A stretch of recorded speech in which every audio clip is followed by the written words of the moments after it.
Кирпич хороший, он звенит, все классно. Но выглядит он очень ужасно. Это каждый кирпич нам надо очищать. Каждый. И нету у него лица. Нету. Но вот это еще куда не шло. Тоненький, той толще, той тоньше. Всем привет, друзья. Начинаем очередную печь. Сейчас придется нам выравнивать площадку. Перфоратором позбивали лишнее. Сделали стяжечку. Вот таких габаритов будет печь. Там будет грубка. Здесь будет топка. А здесь для дров такая полочка будет. Домик не отапливается. Он еще в стадии стройки. Он видно даже. То есть топи, не топи. Здесь ни потолков, ничего. Здесь холодно очень. Ну, короче, раствор не замерзает, и то хорошо. У нас плюсовая температура. Пока ночью бывает, да, до нуля, до -1. Пытаюсь эту сторону как-то равнять. Делаю проход в 2 ряда снизу. Тут на 3-м ряду уже находятся рассечки. Это будут нисходящие 2 канала, то есть опускные. Там, где будет опускаться газы.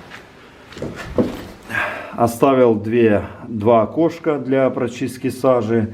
Дверцы мы не ставим. Почему? Потому что грубка будет штукатуриться и отделываться плиткой. И уже поверх этого можно установить дверцы. С этого окошка можно почистить, долезть сюда и сюда. Так же самое с этого. В этот канал и в этот канал. Так, смотрим сюда. Здесь установили дверцу зольной камеры. С этой стороны вот так вот выпирает угол. Изначально я хотел полностью сдвинуть сюда вот это на пол кирпича, сюда больше. Заказчик захотел так. Так-то и так. Здесь формируем мы уже зольную камеру. Сейчас будем подгонять под колосники. Здесь для дров еще, наверное, рядок. Будет перекрытие. Установили дверцу топки, и печь приобретает вот такой вот уже вид.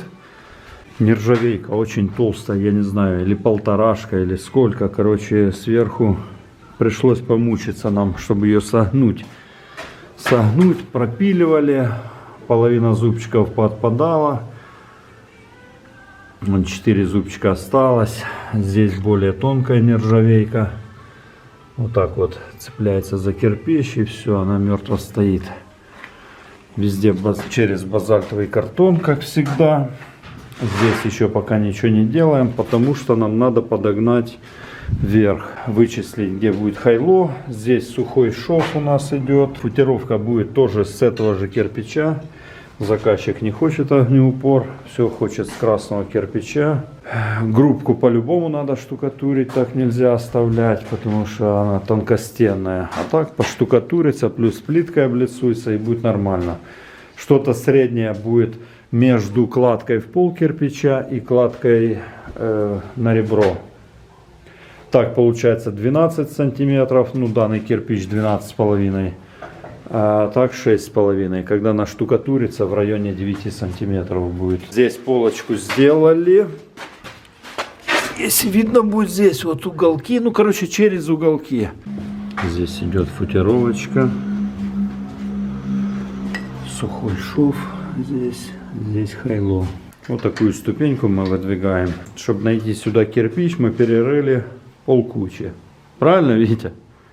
Полкучи перерыли, чтобы хотя бы более-менее вот такой вот достойный кирпич найти. Так, здесь выдвинулись. Теперь остается перекрыть. Перекрыть вот эту топку. Здесь опять через уголки пойдет перекрытие. 2 рядами перекроем. И все. И остается у нас только грубка. Соорудили сюда лестницу, поставили. Вот здесь добавили немного. В общем, выложили дымоход. Дымоходик. Опять же, с этого же кирпича БУ. Сейчас будем растапливать. 5 минут назад закончил кладку дымохода, то есть дымовой трубы. Уже на крыше. Все сырое, бумага сырая, все сырое, холодно. этот объект радости не принес. Посмотри, какая там тяга бешеная. Тяга бешеная? Да. Пока не вижу. Она улетает все. Хайло находится слева. Ты руку подставь. Тянет так, кошмар вообще. Да. И нас вытянет.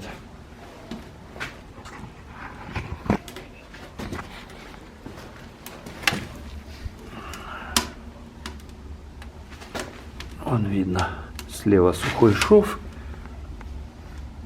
И там же чуть выше идет хайло. Скорее всего, это наша последняя печь в 2020 году. Сегодня 5 декабря. Здесь темно, конечно. Ну, вот здесь вот такой отопительный щиток, именуемый грубой в наших краях, и не только в наших. Здесь дровник. По эту сторону 2 полочки.